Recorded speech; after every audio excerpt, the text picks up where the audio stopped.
प्यारे भैया बहनों, JLR एजुकेशन में आप सभी का स्वागत है। और आज हम पढ़ेंगे NCERT 11th क्लास में मैथ्स में हमारा चैप्टर है क्रमचय और संचय।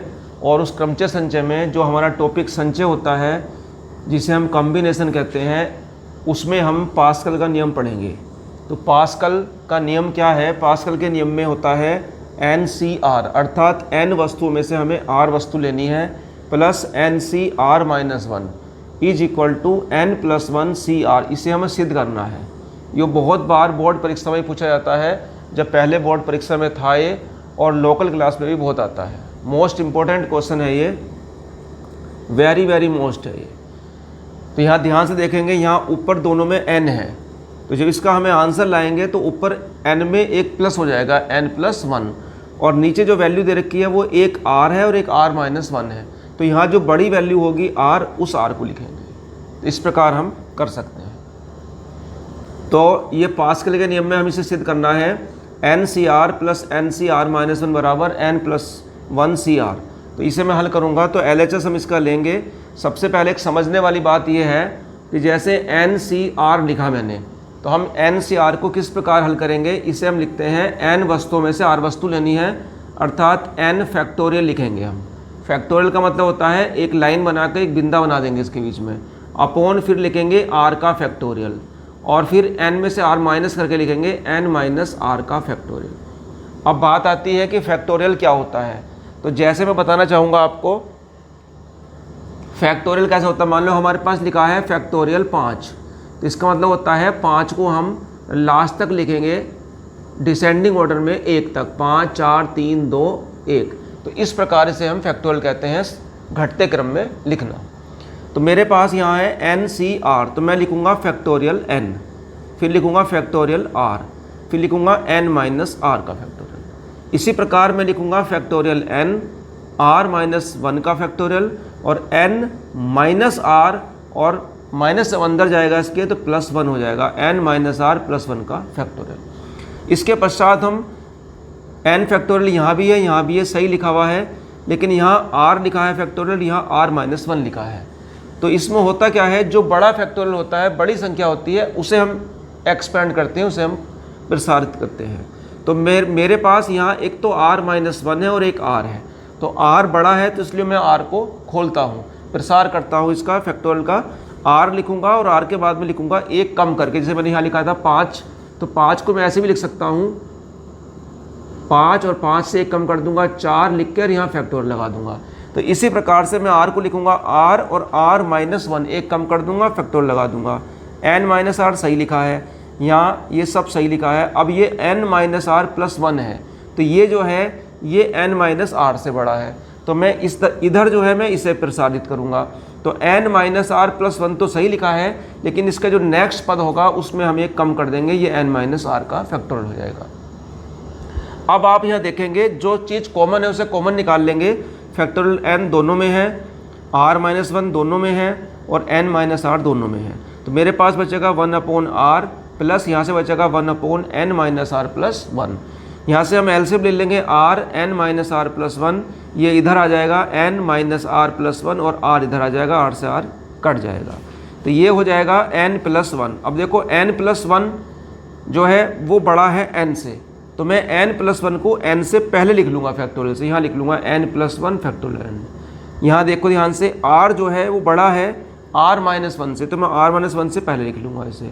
इसी प्रकार से n-r+1 बड़ा है n-r से, इसे भी इसके पहले लिख लूँगा। अर्थात जो फैक्टोरियल वाला पद है उसे मैं बाद में रखूँगा। देखो यहाँ फैक्टोरियल वाला पद बाद में है, नहीं है भाई। फैक्टोरियल 5 इसे लिखा 5 × फैक्टोरियल 4, ठीक है। अगर कहीं हमारे पास इस प्रकार से लिखा है, इसे हम ऐसे लिखेंगे 5 और फैक्टोरियल 4। कहीं हमारे पास ऐसे लिखा हो तो हमें ध्यान रखना है बड़ी संख्या को पहले लिखते हैं ऐसे।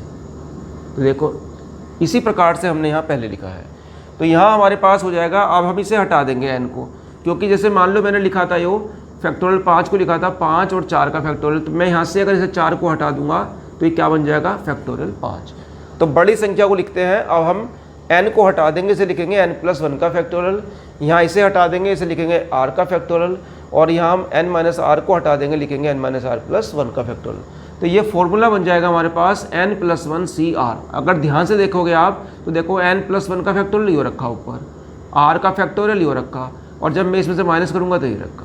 तो इस प्रकार हम इसे हल कर सकते हैं। इसी में मैं आपको एक क्वेश्चन और बताता हूँ, ध्यान से देखेंगे।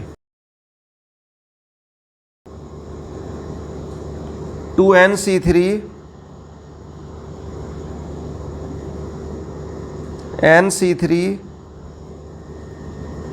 11:1 और हमें n का मान ज्ञात करना है। क्या करना है? n हमें ज्ञात करना है।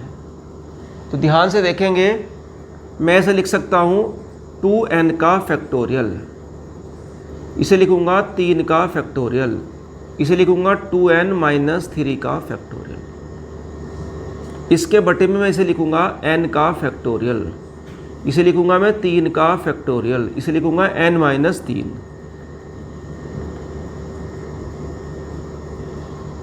ध्यान से देखेंगे 3 से 3 फैक्टोरियल कट जाएगा। अब मैं ऊपर वाले को से चेंज करता हूँ, 2n, नेक्स्ट हो जाएगा 2n-1, फिर नेक्स्ट हो जाएगा 2n-2, और फिर इसके नेक्स्ट लिखूंगा मैं 2n-3। एक का कम करके लिखते रहते हैं, यहीं रोक दूंगा इसे मैं। क्यों? क्योंकि मेरे पास नीचे लिखा है 2n-3 का फैक्टोरियल, तो मुझे आगे ले जाने की आवश्यकता नहीं है, और इसे मैं उल्टा कर दूंगा, n-3 ऊपर पहुंच जाएगा और फैक्टोरियल n नीचे रहेगा। तो ध्यान से देखेंगे, इससे ये कैंसिल हो जाएगा और ये हो जाएगा हमारे पास 2n-1 और 2n-2,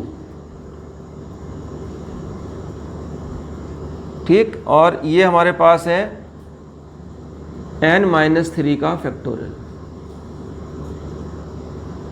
और बराबर चल रहा था इसके 11/1, और बटे में यहाँ बचा मेरे पास फैक्टोरियल n, तो n को भी मैं लिख लूँगा n-1, n-2 और n-3। यहाँ रोक दूंगा मैं 3 पे, क्योंकि मुझे ऊपर 3 दिखाई दे रहा है। बराबर चल रहा है 11/1, n-3 से n-3 कैंसिल हो जाएगा, और एक n से एक n कैंसिल हो जाएगा। यहाँ मेरे पास बचेगा 2n-1, यहाँ से मैं 2 कॉमन ले लूँगा, तो यहाँ बचेगा n-1, 2n-1 और 2 कॉमन लूँगा n-1, अपोन में बचेगा n-1 और n-2, बराबर वही 11/1, n-1 से n-1 कट जाएगा। इस प्रकार आगे देखेंगे आप, तो ये हो जाएगा हमारे पास 2 दूनी 4, 2n-1 अपोन n-2 बराबर 11/1। तो गुणा कर लेंगे, 4 दूनी 8, n 4 बटे n-2 बराबर 11/1। ऐसे क्रॉस मल्टीप्लाई कर लेंगे, 8n-4 बराबर 11n-11 दूनी 22। तो ये इधर आ जाएगा हमारे पास 8n-11n माइनस के 22 प्लस के 4। ये घटा लेंगे इसमें से हम, माइनस के 3n बराबर 4 कम हो जाएंगे इसमें से, माइनस के 18, तो n बराबर आ जाएगा 3 × 18, n की वैल्यू 6 आ जाएगी। इस प्रकार हम कर सकते हैं। दोनों ही क्वेश्चन बहुत मोस्ट इम्पोर्टेंट हैं और कक्षा 11 के छात्रों के लिए विशेष रूप से बहुत ही महत्वपूर्ण क्वेश्चन है। जो और अच्छे प्रश्न हैं क्रमचय संचय के, वो मैं आपको नेक्स्ट वीडियो में बताऊंगा। धन्यवाद।